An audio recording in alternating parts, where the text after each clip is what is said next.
कति लिटर दुधको बनाउनुहुन्छ? यो यसमा 40 लिटर 40 लिटरको यति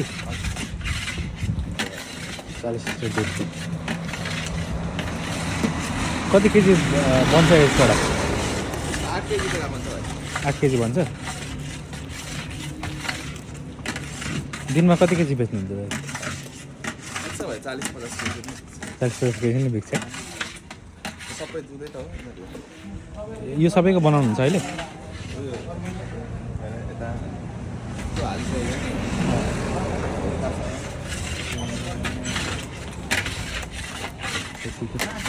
भन्दा राम्रो बिफ चोकेर हाल्नु कस्तो लाग्यो तपाईँलाई? मिठो लाग्यो?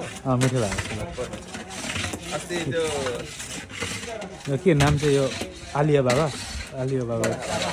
फेमस पेडा पसल कोट भाइ हाम्रो चाहिँ अस्ति त्यो बान्द्रे दाइ छ नि बान्द्रे बान्द्रे आएको थियो कि पेडा खाएर यस्तो खुसी भएको नि भिडियो बनाएर फेसबुकमा हालिरहेको छ पाउने हालिदिन्छ ल आलिया बाबाको फेमस पेडा पसल यो कोसी ब्यारेक छ माथिको बोर्ड पनि हाल्नु न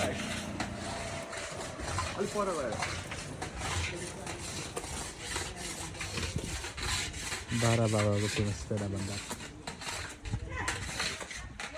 अनि यो आलिया बाबा भनेको चाहिँ कुन को पर भाइको उयो कि धुवा आउँछ भनेर ब्लक गरेको ए कोसी ब्यारेक छेउको है यो चाहिँ